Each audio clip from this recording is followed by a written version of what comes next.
Josh Coan says, Dr. Kreeft, what was the gateway for your conversion to Catholicism? I converse with a number of Calvinists, so I'm just wondering how to best converse in a loving way, but to still try to convert them.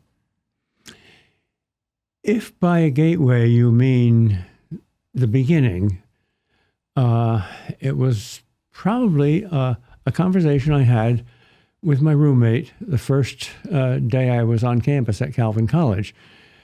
He was just a kind of a Socratic troublemaker who liked to raise questions. And he said, why don't we pray to the saints like Catholics do? And I said, because we're not Catholics, of course. And he said, well, that's not logical. That's arguing in a circle. What's wrong with praying to saints? I said, I don't know. We just don't do it. He said, shouldn't there be a reason?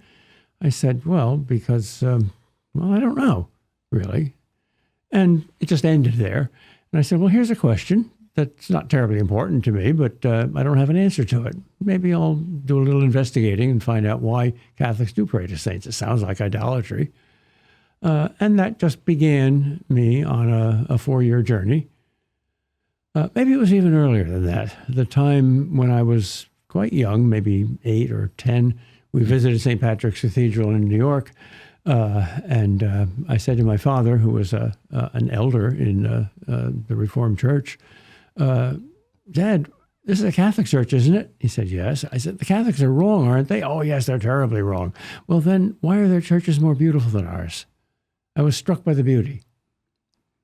It just sat there in the back of my mind for a long time.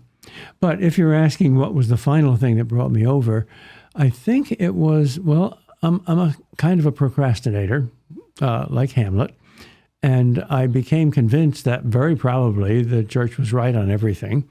But I didn't yet become a Catholic until I had a kind of a, not quite a vision, but an imaginative waking dream in which I saw the church in the form of Noah's Ark, and all the saints were on board, including my favorite saints, Augustine and Aquinas. And they said, why don't you come on board? You're on this spiffy little lifeboat who's going to get to heaven because it's sailing in this wake, but why don't you come on the ark? There's a lot of interesting animals here. And I couldn't give a reason for not, so I did. I'm sure you're familiar with St. John Bosco's dream about the church that's being besailed by ships on the sides, and it has 2 chains to 2 giant pillars, one with the Holy Eucharist, one with the Blessed Virgin Mary. Yes. And so I think the idea is, so long as we have these devotions, we're in good shape. What do you think about that? That is a famous work of art and a great one, and half of that corresponds to my experience, the Eucharist part.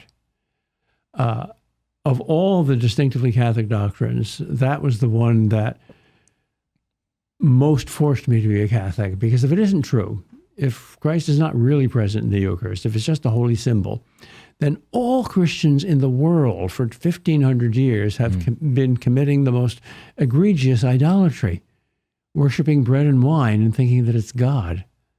How could that be? How could all the saints be wrong about that? Yeah, at the very least, we should worship the golden monstrance within it, which it's contained. But no, we're so stupid that we don't even consider that. A little piece of bread. The Mary issue didn't concern me that much. Most Protestants are hung up on that issue. Yeah.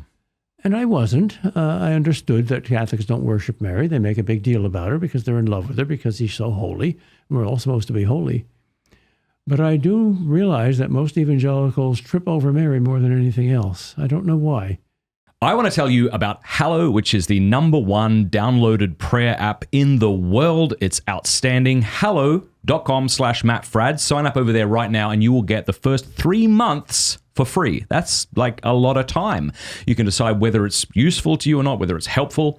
If you don't like it, you can always quit. Hallow.com/Matt Fradd. I use it. My family uses it. It's fantastic. There are over 10,000 audio guided prayers, meditations, and music, including my lo-fi.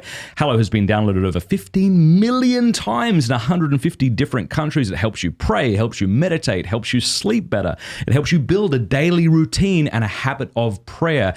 There's honestly so much excellent stuff on this app that it's difficult to get through it all. Just go check it out. Hallow.com/Matt Fradd. The link is in the description below. It even has an entire section for kids. So if you're a parent, you could play little Bible stories to them at night. It'll help them pray. Fantastic. Hallow.com/Matt Fradd.